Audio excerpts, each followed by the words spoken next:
میں آج چوتھا بچہ جنم دینے جا رہی تھی، لیکن میں پھر بھی بے اولاد تھی کیونکہ میرے بچے عجیب سے پیدا ہوتے تھے جو پیدا ہوتے ہی مجھے دکھائے بغیر ہی دفن کر دیے جاتے۔ لیکن ہر بار میرا کیس میری ساس کرتی تھی، وہ محلے کی مشہور دائی تھی۔ اب مجھے اپنی ساس پہ ہی شک تھا۔ یوں جیسے ہی مجھے درد شروع ہوا تو ڈلیوری کروانے ہسپتال چلی گئی۔ جو ہی میں نے ہسپتال میں بچہ جنم دیا تو سب ہسپتال والے چیخیں مارنے لگ گئے کیونکہ بچہ آج صبح سے ہی میری طبیعت خراب تھی۔ میرے پیٹ میں میرا چوتھا بچہ تھا، لیکن میں ایسی ابھاگن تھی جس نے آج تک اپنی اولاد کی صورت تک نہ دیکھی تھی۔ میں ماں بن کر بھی بے اولاد تھی۔ میں چاہتی تھی کم از کم ایک بار میں اپنے بچے کو دیکھ تو سکوں، اسے گود میں اٹھا کر محسوس کروں، لیکن میری قسمت میں یہ سب نہیں تھا شاید۔ لیکن اب کی بار میں نے فیصلہ کر لیا تھا، مجھے اپنے بچے کو دیکھنا تھا، اور اس کے لیے ضروری تھا کہ اس گھر میں کسی کو کانو کان نہ ہونے پائے۔ مجھے ہلکا ہلکا درد محسوس ہو رہا تھا۔ ویسے بھی میرے دن اب پورے ہونے والے تھے،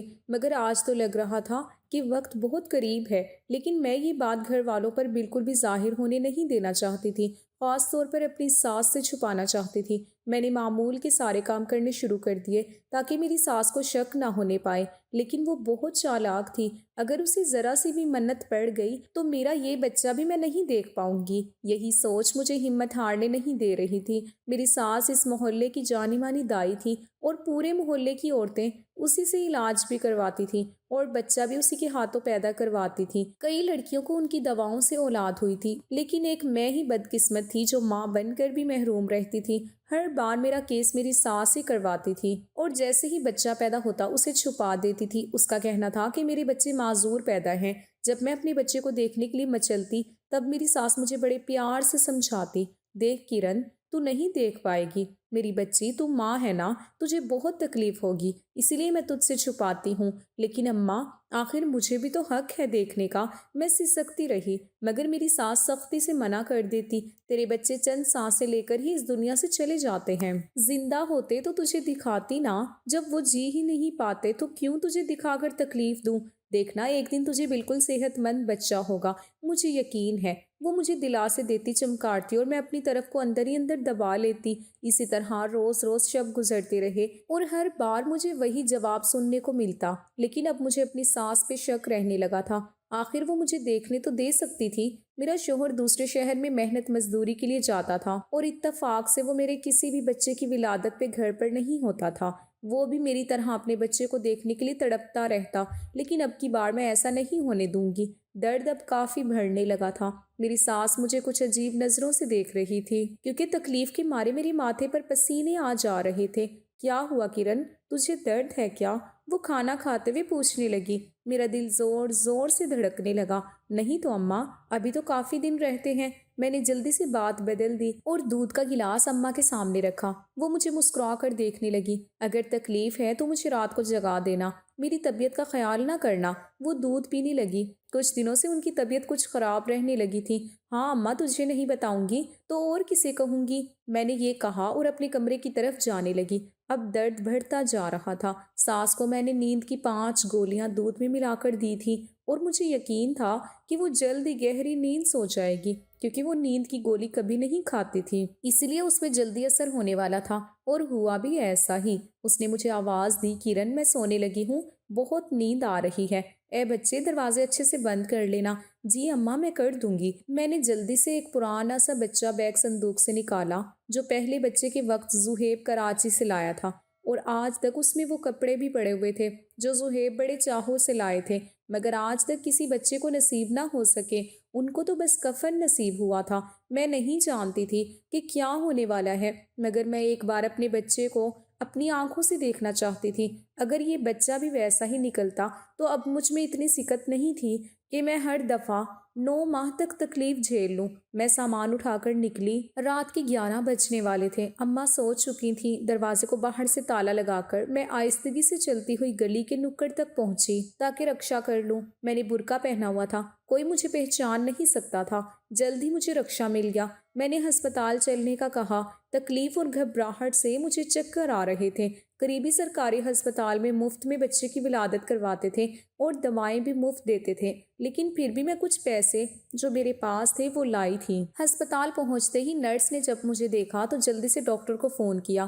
کچھ ہی دیر میں لیڈی ڈاکٹر آ چکی تھی اور مجھے لیبر روم میں لے جایا گیا۔ مجھے بہت تکلیف کا سامنا کرنا پڑا تھا اور اسی لیے مجھے نشے کا انجیکشن لگا دیا گیا۔ لیکن جیسے ہی میں ہوش میں آئی تو میں نے اپنے بچے کا پوچھا، باجی میرا بچہ۔ ڈاکٹر تو کیس کروا کے شاید جا چکی تھی، مگر نرس میرے ساتھ کھڑی تھی، میری ڈرپ میں وہ کوئی انجیکشن ڈال رہی تھی۔ ہاں کرن، پریشان نہ ہو، آیا تمہارا بچہ لے آئے گی، ابھی اس کو بچوں والے ڈاکٹر سے چیک اپ کروانے گئے ہیں۔ نرس مجھے تسلی دیتے ہوئے بولی، اور میں خوف کے مارے کچھ پوچھ بھی نہ سکی کہ بیٹا تھا یا بیٹی اور وہ کیسا تھا۔ میرا دل بہت گھبرا رہا تھا۔ آنکھیں بند کیے میں اپنے رب کو پکارنے لگی۔ کچھ ہی دیر میں ایک عورت جو شاید آیا تھی کمرے میں آئی اور بچہ نرس کو تھما کر چلی گئی۔ نرس میرے قریب لٹا کر جانے لگی۔ میں نے جیسے ہی ڈرتے ڈرتے بچے کو دیکھا تو میرے اوسان خطا ہونے لگے۔ میں نے بچے کو اچھے سے ٹٹول کر دیکھ لیا۔ میری گھبراہٹ اور بھی بڑھنے لگی۔ باجی، میں نے جلدی سے نرس کو پکارا تو وہ پلٹی۔ یہ کس کا بچہ ہے؟ میں نے ڈرتے ہوئے پوچھا۔ تب نرس مجھے عجیب سی نظروں سے دیکھتے ہوئے قریب آئی۔ کرن، اتنی گھبرائی ہوئی کیوں ہو؟ یہ تمہارا ہی بچہ ہے، اور دیکھو ایسا ہو جاتا ہے اکثر خواتین کو، تم زیادہ سوچو مت ورنہ دماغ پہ اثر پڑے گا، ویسے بھی تم بہت کمزور ہو گئی ہو۔ میں بس نرس کو دیکھے جا رہی تھی، اچانک میرا سر زور سے گھومنے لگا۔ میں گرنے والی تھی کہ نرس نے مجھے تھام لیا اور ڈاکٹر کو آوازیں دینے لگی۔ میں ایک انتہائی غریب گھرانے سے تعلق رکھتی تھی۔ ماں تو کب کی اس دنیا سے جا چکی تھی، لے دے کر ایک باپ ہی تھا، مگر وہ مجھے بس ایک نوکرانی سے زیادہ کچھ نہ سمجھتا تھا۔ اس کے لیے میری اتنی ہی حیثیت تھی کہ میں اس کے سارے کام کاج کیا کرتی، کپڑے، کھانا، ناشتہ سب اسے وقت پہ مل جایا کرتا تھا۔ وہ کام کے بنا مجھے مخاطب بھی نہیں کرتا تھا، لیکن میں خوش تھی، مجھے گھر میں آزادی تھی۔ ابا صبح کو کام پہ جاتا تو رات کو دیر سے واپس آیا کرتا تھا۔ جب تک میں پڑوس والی زبیدہ بھابھی سے پڑھ لیا کرتی تھی، وہ میرا بہت خیال رکھتی تھی۔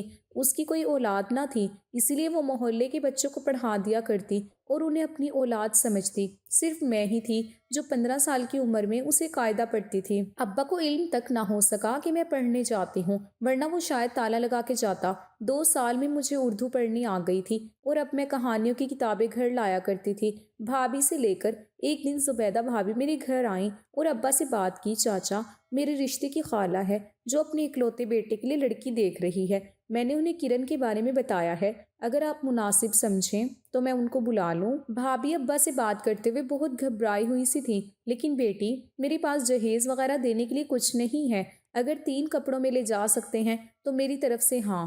میں جو دروازے کی اوٹ سے ان کی باتیں سن رہی تھی، مجھے شدید جھٹکا لگا۔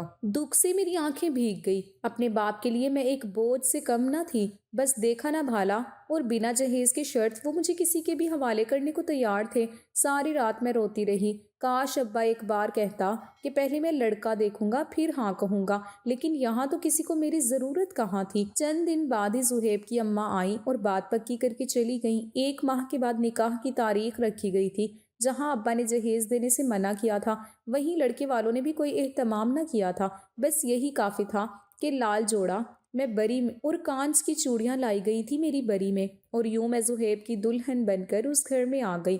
زہیب مجھ سے بہت محبت کرتا تھا۔ کچھ ہی دنوں میں بھی اس کی دیوانی ہو چکی تھی۔ مجھے ذرا چین نہ آتا جب وہ گھر سے باہر ہوتا۔ میں اپنی ساس کو اماں کہا کرتی تھی کہ میری ماں جو نہیں تھی وہ بھی مجھے بہت پیار اور مان دیتی تھی۔ پھر جلد ہی انہوں نے مجھے جڑی بوٹیاں کھلانا شروع کر دی۔ یہ کیا ہے اماں؟ میں حیران تھی۔ ارے بہو، یہ ایسی دوائیں ہیں کہ جن سے تو جلدی امید سے ہو جائے گی اور میں اپنے پوتے پوتیاں دیکھوں گی۔ وہ ہنسنے لگی۔ میں شرما گئی، اور واقعی ان دواؤں سے جلد ہی میں امید سے ہو گئی، اور انہی دنوں زہیب کو بھی نوکری مل گئی تھی کراچی میں۔ وہ اپنے سیٹھ کے ساتھ کراچی جانے والا تھا۔ میرا دل بہت اداس ہونے لگا، مگر اس نے سمجھایا کہ کب تک اماں سے مانگیں گے، آخر خود بھی تو محنت کرنی ہے تاکہ اپنے بچے کو اچھی غذا دے سکیں۔ ایسے ہی وہ دلاسے دیتا ہوا چلا گیا۔ اب وہ ہر 2 ماہ کے بعد آیا کرتا، صرف 1 ہفتے کے لیے، مگر وہ بہت کچھ لاتا میرے اور اماں کے لیے۔ اب مجھے کسی چیز کے لیے ترسنا نہیں پڑتا تھا، میں اپنے لیے پھل وغیرہ بھی منگوا لیتی تھی۔ اور ایسے ہی ایک دن وہ وقت بھی آ گیا جب میں نے اپنے بچے کو جنم دیا، مگر میری بد نصیبی کہ میں اسے دیکھ بھی نہ پائی تھی۔ اماں نے بتایا کہ وہ بچہ ٹھیک نہیں تھا، اس کے جسم پر جگہ جگہ سوراخ بنے ہوئے تھے اور وہ مرا ہوا پیدا ہوا تھا۔ ان دنوں میں نئی نئی ماں بنی تھی تو میں نے بھی دیکھنے سے منع کر دیا، لیکن پھر کچھ دنوں بعد ہی اماں نے دوائیاں شروع کر دی اور اس بار بھی میں نامراد رہی۔ لیکن اب میں نے بہت کہا کہ ایک بار مجھے میرا بچہ دکھا دو، مگر مجھے یہی بتایا کہ دیکھنے جیسا نہیں تھا۔ خواہ خواہ تم دکھی ہوتی۔ جب 3 بچے گوا چکی تو مجھے اب یہ خیال پریشان کیے دے رہا تھا کہ آخر ہر بار ایسا کیسے ہو سکتا ہے، اور اگر ہوتا بھی ہے تو مجھے دکھایا کیوں نہیں جاتا۔ بس یہی سوچ کر میں نے ایک بار اماں کو نیند کی گولیاں کھلا کر ہسپتال جانے کا فیصلہ کیا تھا۔ بس میری یہی آرزو تھی کہ میں اپنی اولاد کو ایک جھلک دیکھ لوں، ورنہ میرے دل میں پکا یقین تھا کہ میری اولاد بچے گی نہیں، ہر بار کی طرح۔ لیکن اس بار یہ کیا ہو گیا تھا؟ میرا بچہ زندہ تھا۔ اب میں بہت بڑی الجھن میں پڑ گئی تھی، کیونکہ وہ میں چوری چھپے اپنا بچہ لے کر ہسپتال سے نکلی۔ مجھے 2 دن ہو چکے تھے یہاں، اور کسی کو علم نہیں تھا کہ میں کہاں تھی۔ اماں کو تو میں تالا لگا کر آئی تھی، ضرور کسی نہ کسی نے کھول دیا ہوگا، مگر میں کیسے جاؤں اب گھر؟ انہی سوچوں میں گم تھی کہ مجھے ایک عورت کے رونے کی آواز سنائی دی۔ وہ رو رو کر فون پر کسی سے کچھ کہتی جا رہی تھی، لیکن جیسے ہی میں اس کی باتوں کا مطلب سمجھی تو میرے پیروں تلے سے زمین نکل گئی۔ میں نے جو سنا تھا وہ میرے ہوش اڑانے کو کافی تھا۔ اب میں کہاں جاؤں؟ میرے پاس اور کوئی راستہ نہ تھا۔ میں اپنے ابا کے گھر نہیں جانا چاہتی تھی، وہ مجھے نہیں رکھیں گے، یہ مجھے یقین تھا۔ ویسے بھی انہوں نے دوسری شادی کر لی تھی اور اب بیوی بچوں میں مگن تھے۔ کچھ سوچنے کے بعد میں نکل پڑی۔ میں گھر پہنچی تو وہاں زہیب ابھی پہنچا تھا اور میری ساس اسے ساری کتھا سنا رہی تھی۔ بیٹا تو یقین کیوں نہیں کرتا، وہ گھر سے بھاگ گئی ہے۔ مجھے نہ جانے کیا ملا کر دیا کھانے میں کہ میں رات کو سوئی تو دوپہر میں میری آنکھ کھلی، اور تو اور وہ مجھے تالا بھی لگا کر گئی تاکہ میں اس کے پیچھے نہ جاؤں۔ مجھے اس کے رنگ ڈھنگ اچھے نہیں لگ رہے تھے کافی دنوں سے۔ بیٹا ان کی بات پہ میں سکتے میں آ چکی تھی۔ یہ میری ساس تھی جو میٹھی زبان بولا کرتی تھی، اور آج کیسے زہر اگل رہی تھی۔ میرے خلاف وہاں اور بھی چند لوگ جمع تھے۔ میں نے سامنے آ کر پکارا، زہیب! میری آواز پہ زہیب نے چونک کر دیکھا۔ کرن کہاں تھی تم؟ وہ جلدی سے میری طرف بڑھا۔ زہیب میں آپ کو سب سچ بتاتی ہوں، یہ دیکھیں آپ کا بیٹا۔ میری بات پہ میری ساس کے چہرے کا رنگ بدلنے لگا۔ زہیب حیرت اور خوشی کے ملے جلے تاثرات کے ساتھ بچے کو گود میں لے کر چومنے لگا۔ یہ تو معجزہ ہو گیا کرن، ہمارا بچہ صحیح سلامت ہے، وہ خوشی سے بولا۔ لیکن میرے تن بدن میں آگ لگی ہوئی تھی۔ زہیب یہ معجزہ تو پہلے بچے میں ہی ہو گیا ہوتا اگر تمہاری ماں ہماری اولاد کو اپنی لالچ کی بھینٹ نہ چڑھاتی۔ میں نے تپے ہوئے لہجے میں کہا، یہ کیا کہہ رہی ہو کرن؟ بھلا اماں کا کیا قصور؟ زہیب میں آپ کو پوری کہانی سناتی ہوں۔ آپ کی ماں صرف ایک دائی ہی نہیں بلکہ یہ بچے فروخت کرنے کا کاروبار بھی کرتی ہیں۔ میری بات پہ میری ساس چلانے لگی، جھوٹ بولتی ہے بدبخت، جانے کس کے ساتھ بھاگ گئی تھی اور اب کسی اور کا بچہ چرا کر لائی ہے، اوپر سے مجھ پہ الزام تراشیاں کر رہی ہے۔ بہت سے لوگ ہماری آوازیں سن کر جمع ہونے لگے تھے۔ زہیب، اماں نے میرے 3 بچے بے اولاد جوڑوں کو فروخت کیے ہیں، اور یہی نہیں، ان کا تو اس بچے کو بھی فروخت کرنے کا ارادہ تھا۔ جب میں ہسپتال میں تھی تو ایک عورت فون پہ جو کچھ کہہ رہی تھی وہ سن کر مجھے یقین نہ آ رہا تھا۔ وہ فون پہ کسی سے کہہ رہی تھی کہ جلدی سے دائی جنت کے گھر جاؤ، اس کی بہو کو بچہ ہونے والا تھا، پتہ کرو کہ ہوا کہ نہیں۔ میں نے اس کو 2 لاکھ دیے ہیں بچے کے۔ جب میں نے دائی جنت کا نام سنا تو میں دنگ رہ گئی، لیکن وہ عورت جب گھر کا پتہ بتانے لگی تو مجھے یقین ہو گیا، کیونکہ وہ ہمارے ہی گھر کا پتہ بتا رہی تھی۔ زہیب، میں نے پھر بھی اس عورت سے پوچھ لیا کہ بہن کیوں رو رہی ہو؟ تب اس نے بتایا کہ اس کا شوہر دوسری شادی کرنے والا تھا اولاد کے لیے، اور وہ دائی جنت سے علاج کروانے لگی تو ایک دن دائی نے کہا کہ تم امید سے ہونے کا ناٹک کرو اور 9 ماہ کے بعد میں تمہیں بچہ لا دوں گی، کیونکہ تم کبھی ماں نہیں بن سکتی ہو۔ اس کی بات سن کر میں نے اس کی بات مان لی اور اس کو پیسے بھی ایڈوانس دے دیے۔ لیکن کل میری ساس آ رہی ہے، اگر وہ مجھے دیکھے گی تو اسے معلوم ہو جائے گا کہ میں پریگننٹ نہیں ہوں، اس لیے میں پہلے سے ہی ہسپتال آ گئی ہوں طبیعت کی خرابی کا بہانہ کر کے، تاکہ دائی جنت اپنی بہو کو یہاں لے آئے اور آپریشن سے ہی بچہ پیدا کروائے۔ مجھے آج ہی بچہ چاہیے۔ تب سارا ماجرا مجھے سمجھ میں آ گیا۔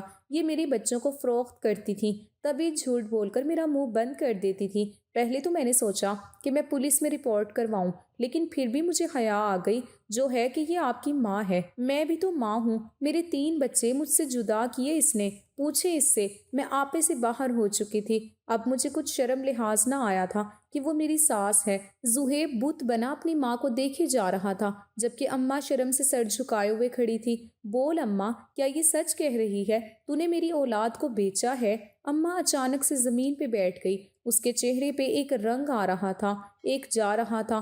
ہاں بیٹا، میں نے بیچے ہیں اپنے پوتے۔ اماں اپنے ہاتھوں کو دیکھنے لگی، مگر جب زبیدہ نے مجھے بتایا کہ ایک بن ماں کی بچی ہے اور باپ کو بھی اس کی ذرا پرواہ نہیں، اور کیوں نہ میں اسے اپنی بہو بنا لوں، یہ سن کر میں خوش ہوئی تھی کہ بنا خرچے کے تیرا گھر بس جائے گا۔ مگر زبیدہ نے یہ رشتہ کروانے کی ایک شرط رکھی تھی، وہ یہ کہ کرن کی پہلی اولاد میں اس کے سپرد کر دوں گی تاکہ اس کا شوہر دوسری شادی نہ کرے۔ اس کے بدلے میں وہ مجھے بہت بڑی رقم بھی دے گی۔ بس اس دن میں نے بنا سوچے سمجھے اس سے وعدہ کر لیا، اور کرن کے امید سے ہوتے ہی زبیدہ نے بھی سب کو بتایا کہ وہ بھی امید سے ہے۔ اور 9 ماہ بعد جب کرن نے ایک پیاری سی بیٹی کو جنم دیا تو وہ بچی میں نے زبیدہ کے حوالے کر دی اور اسے مطلوبہ رقم بھی لے لی۔ لیکن جب کرن پھر سے امید سے ہوئی تو زبیدہ نے پھر وہی رٹ لگائی کہ یہ بچہ بھی اگر بیٹا ہوتا ہے تو اسے دے تاکہ اس کو بیٹا ہو اور شوہر دوسری شادی کا نہ سوچے۔ اور جب تجھے بیٹا ہوا تو اسے بھی وہ لے گئی اور مجھے اچھی خاصی رقم اور زیورات بھی دیے تاکہ میں اپنا منہ بند رکھوں۔ لیکن اب میری لالچ بھر چکی تھی۔ اب میں نے امیر کبیر گھرانوں سے رابطہ کر لیا تھا جو مجھے بھاری رقم دینے کو تیار تھے۔ اسی طرح میں پیسے کے لالچ میں اندھی ہوتی گئی۔ اماں اب زاروں قطار روئے جا رہی تھی۔ اماں، اور اس بچے کا بھی تو نے سودا کر رکھا تھا اس عورت سے؟ میں اپنا سر پکڑے بیٹھی تھی۔ زبیدہ بھابھی جن پہ میں بھروسہ کرتی تھی وہ میری پیٹھ پیچھے اس طرح کا وار کریں گی میں سوچ بھی نہیں سکتی تھی۔ انہوں نے سوچا کہ اس کا آگے پیچھے کوئی نہیں تو کسی کو یہ خیال نہ آئے گا کہ ڈاکٹر کو دکھایا جائے، لیکن وہ بھول گئی تھی کہ یہ طاقت سب سے بڑی ہے اور اس کا کوئی مقابلہ نہیں کر سکتا۔ وہ میرا رب ہے جو ہم بے سہارا لوگوں کے ساتھ ہوتا ہے۔ میری شادی کے 10 سال تک میں چکی کی طرح پیستی رہی، لیکن ان ظالموں کو ذرا احساس نہ ہوا۔ زہیب اور میں اب کراچی جا رہے تھے۔ اماں جنت کو اپنی جنت مبارک ہو۔ شاید اب بھی وہ بچوں کا کاروبار جاری رکھنا چاہتی ہوں گی، لیکن میں اب اس گھر میں ایک پل نہیں رہنا چاہتی تھی جہاں میری اولاد کو خطرہ ہو۔ اگر آپ کو ہماری کہانی پسند آئی ہے تو اسے لائک کریں، شیئر کریں اور ہمارے چینل کو سبسکرائب کریں۔ اگلی کہانی تک کے لیے اجازت دیجیے۔ اللہ حافظ۔